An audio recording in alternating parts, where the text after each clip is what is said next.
लासलगाव बाजार समितीमध्ये आजपासून कांदा लिलाव सुरू। कांद्याला सरासरी 1,500 रुपयांचा भाव तर जास्तीत जास्त 2,900 रुपये प्रति क्विंटलचा दर। स्थानिक व्यापाऱ्यांचा कांदा लिलावात सहभाग नाही। नागपूरमध्ये आजही पावसाच्या सरी। नागपूर, चंद्रपूर, गडचिरोली आणि गोंदियाला हवामान खात्याकडून ऑरेंज अलर्ट। 19 अंश सेल्सिअस पर्यंत तापमान घसरलं। नागपूरमध्ये काल कमाल 25.8 अंश सेल्सिअस तापमानाची नोंद। आठवड्याच्या सुरुवातीला हेच तापमान 41.5 अंश सेल्सिअस वरती होतं। सलग 2 दिवसांपासून नागपूरमध्ये पावसाची रिपरिप, त्यामुळे नागरिकांना रेनकोट तर तापमान घसरल्यामुळे स्वेटर्सही बाहेर काढावे लागतात। सध्या नागपूरमध्ये पावसाळा सदृश वातावरण। सलग चौथ्या दिवशी भंडाऱ्यात पाऊस। संततधार पावसामुळे वातावरणात गारवा। वीज पडण्याची शक्यता असल्याने नागरिकांनी सतर्क राहावं, हवामान खात्याचं आवाहन। अवकाळी पावसामुळे वर्ध्याच्या हिंगणघाट तालुक्यातल्या अल्लीपूर शिवारात पिकांचं मोठं नुकसान। टरबूज, डांगर आणि इतर उन्हाळी पिकं जमीनदोस्त झाल्यामुळे शेतकऱ्यांचं लाखोचं नुकसान। जालना जिल्ह्यातील अनेक गावांना अवकाळी आणि गारपिटीचा फटका। द्राक्ष, मोसंबी यासारख्या फळबागांचं नुकसान। अहमदनगरमध्ये अनेक गावांमध्ये दुष्काळाच्या झळा। हातातोंडाशी आलेलं पीक पाण्याअभावी सोडून देण्याची वेळ आल्यामुळे शेतकरी चिंतेत। मुंबईमध्ये उन्हाचा पारा वाढला। बोरिवली, मुलुंड, पवई आणि वरळी इथे 32 अंशांपेक्षा अधिक तापमानाची नोंद तर सांताक्रूजचं तापमान 37 अंशांवर। शाहू महाराज नाहीत मग मंडलिक वारस आहेत का? मंडलिकांची भाषा महाराष्ट्र सहन करणार नाही। कोल्हापूरच्या गादीसंदर्भात महाराष्ट्राला आदर आहे। श्रद्धास्थानावरती चिखलफेक करणं योग्य नाही, संजय राऊतांचं वक्तव्य। कोण असली आणि कोण नकली ते महाराष्ट्रातली जनताच ठरवेल। गृहमंत्री अमित शहांनी केलेल्या टीकेला जयंत पाटील यांचं उत्तर। असली नकली अमित शहा ठरवू शकत नाहीत। मातोश्रीवरती नाक रगडत अमित शहाच आले होते। खोटं खोटं गळ्यात अडकवून त्यांना असली म्हणताय, संजय राऊतांची शहांवर टीका। पंतप्रधान मोदींना गैरमार्गानं संसद हातात घ्यायची आहे, पण मोदींना संसद हातात घेता येणार नाही, संजय राऊतांचं विधान। भाजपचे राष्ट्रीय अध्यक्ष JP नड्डा गोंदिया जिल्हा दौऱ्यावर। भंडारा गोंदिया लोकसभा क्षेत्राचे महायुतीचे उमेदवार सुनील मेंढे यांचा प्रचार करणार। देवेंद्र फडणवीसांच्या नागपूर जिल्ह्यात आज 3 सभा। कळमेश्वर, सक्करदरा आणि बजेरियामध्ये प्रचार करणार। पालघर लोकसभेच्या महाविकास आघाडीच्या उमेदवार भारती कांबळींच्या प्रचारासाठी उद्धव ठाकरे आज पालघरमध्ये। संध्याकाळी 5 वाजता बोईसरच्या आंबटगोड मैदानावर ठाकरेंची सभा। नाशिक शिवसेना जिल्हाप्रमुख अजय बोरस्ते आज मुख्यमंत्र्यांना भेटणार। नाशिक लोकसभा मतदारसंघातील महायुतीचा तिढा कायम असताना बोरस्ते मुख्यमंत्र्यांच्या भेटीला रवाना झाल्यामुळे चर्चांना सुरुवात। मुख्यमंत्री एकनाथ शिंदे आज नांदेडच्या दौऱ्यावर। मुख्यमंत्र्यांच्या उपस्थितीत हदगावात कार्यकर्ता संवाद मेळावा।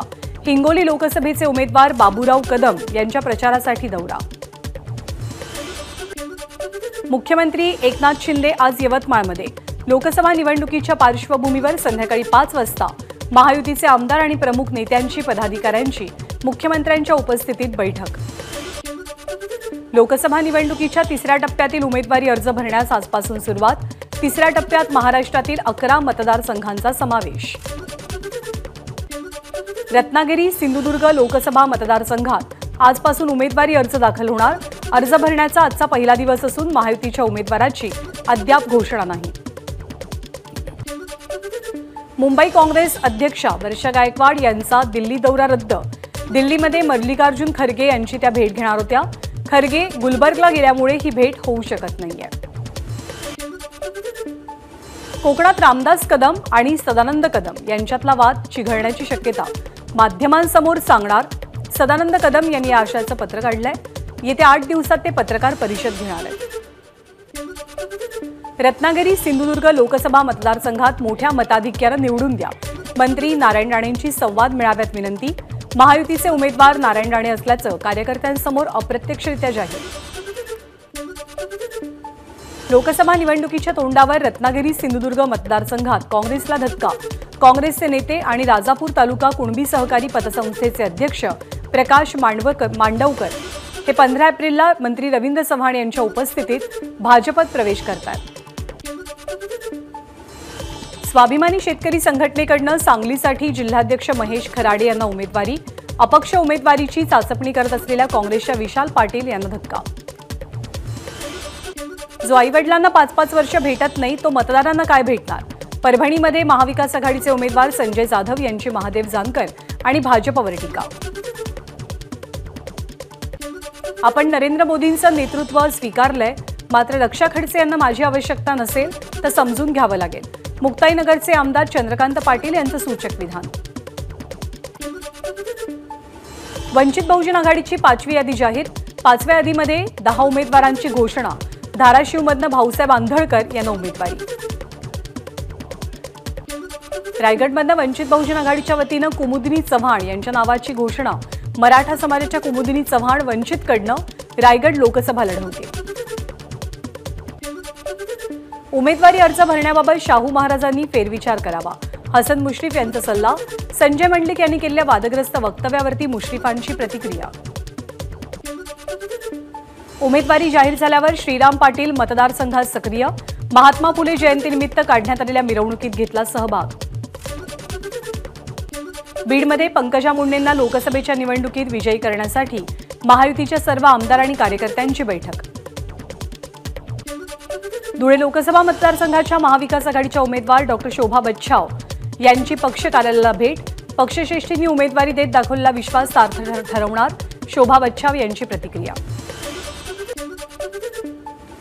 सत्य वेगळं असतं आणि बाहेर वेगळं दाखवलं जातं, असा अनुभव भाजपत आला, म्हणूनच भाजप सोडून ठाकरे गटात सहभागी होत असल्याची करण पवार यांची माहिती। भंडाऱ्याचे महाविकास आघाडीचे उमेदवार प्रशांत पडोळे यांच्या समर्थनात भंडाऱ्यामध्ये बाईक रॅली। यावेळी अनेक घटक पक्षांच्या पदाधिकाऱ्यांची आणि कार्यकर्त्यांची उपस्थिती। सासवडच्या सभेने विजयावरती शिक्कामोर्तब झालंय। सुनेत्रा पवार यांच्या प्रचार सभेत मुख्यमंत्री एकनाथ शिंदेंचं वक्तव्य। विजयराव कुणाच्या मागे लागले की सडो की पळो करून सोडतात, सासवडच्या सभेमध्ये अजित पवारांची शिवतारेंवरती टिप्पणी। सासवडमध्ये सुनेत्रा पवारांची प्रचार सभा। तुम्ही दादांसोबतची दुश्मनी पाहिलीत, आता मैत्री पहा, विजय शिवतारेंचं सभेत वक्तव्य। उत्तर मुंबईमधनं काँग्रेसचा तेजस्विनी घोसाळकरांना उमेदवारीचा प्रस्ताव असल्याची माहिती। काँग्रेसकडे उमेदवार नसल्यामुळे ठाकरे गट जागा लढवण्याबद्दल आग्रही, त्यामुळे उत्तर मुंबईतनं महाविकास आघाडीकडनं उमेदवारी कुणाला मिळणार याकडे लक्ष। धैर्यशील मोहिते पाटील यांचा भाजपच्या सदस्यत्व पदाचा राजीनामा। गेल्या अनेक दिवसांपासून राजीनाम्याच्या चर्चांना पूर्णविराम। 14 एप्रिलला मोहिते पाटील राष्ट्रवादीमध्ये प्रवेश करतात। शाहू महाराजांचा आपण अपमान केलेला नाही, शाहू महाराजांविषयी बोलताना आपला एक शब्द चुकला, पण आपणच थेट वारसदार आहोत हे महाराजांनी सिद्ध करावं, संजय मंडलिक यांचं स्पष्टीकरण। आता महाविकास आघाडीचाच गुलाल सोलापूर आणि बारामतीत लागेल। विजयसिंह मोहिते पाटील यांचे बंधू जयसिंह पाटील यांचा निर्धार, आम्हाला कोणत्याही ईडीची भीती नाही, जयसिंह यांचं वक्तव्य। विजयसिंह मोहिते पाटलांनी मदतीचा हात पुढे केल्यास माळशिरसमधनं 2 लाखांची लीड मिळवून देणार, लोकसभा त्यांना, विधानसभा आम्हाला, असा तोडगा निघू शकतो, उत्तम जानकरांचं वक्तव्य। निवडणूक ड्युटी रद्द करण्यासाठी छत्रपती संभाजीनगर जिल्ह्यात आजवर 400 पेक्षा अधिक कर्मचाऱ्यांचे अर्ज। अनेकांकडनं बायको, आई आणि मुलं आजारी असल्याची कारणं। प्रशासन आणि नेते निवडणुकीच्या कामात दंग असल्यामुळे चिपळूणमधील पाणीटंचाईवरती प्रशासनाचं दुर्लक्ष। गेल्या 20 दिवसात 11 गावांमध्ये टँकर पोहोचला नसल्यानं नागरिकांचे हाल। राज्यातल्या अपंगांची नेमकी आकडेवारी उपलब्ध व्हावी यासाठी 30 वर्षांनंतर होणार अपंगांचं सर्वेक्षण। या अंतर्गत घरोघरी जात अपंगांची माहिती संकलित केली जाणार असून यासाठी 2 महिन्यांचा कालावधी दिला गेलाय। क्षयरोगाचा संसर्ग मुलांमध्ये वाढू लागला। महापालिकेच्या क्षयरोग नियंत्रण कक्षाकडून मिळालेल्या माहितीनुसार 2023 मध्ये मुंबईत 4066 मुलांना क्षयरोगाची लागण। मुंबईतील मिठी नदीच्या स्वच्छतेच्या कामाची चौकशी करण्यासाठी एसआयटी स्थापन। 18 वर्षात 1300 कोटी रुपये नेमके कशावरती खर्च केले याचा तपास करणार। जवाहरलाल नेहरू बंदर प्राधिकरणाला कार्गो हाताळणीच्या नव्या सुविधेद्वारे वार्षिक 164 कोटी रुपयांचा महसूल प्राप्त होणार। या सुविधेसाठी प्राधिकरणाकडून 225 कोटी रुपयांची गुंतवणूक। अटल सेतू प्रभावित उरण, पेण आणि पनवेल या तालुक्यातील 124 गावांमध्ये तिसरी मुंबई उभारणीसाठी प्रदेश विकास प्राधिकरणाच्या नियुक्तीला स्थानिकांचा तीव्र विरोध। 124 गावांना 25,000 हरकती आल्याची माहिती। मुंबई हायकोर्टाच्या नव्या संकुलावरनं सरकारची चालढकल। आज राज्य सरकार कार्यवाहीचा तपशील सादर करेल।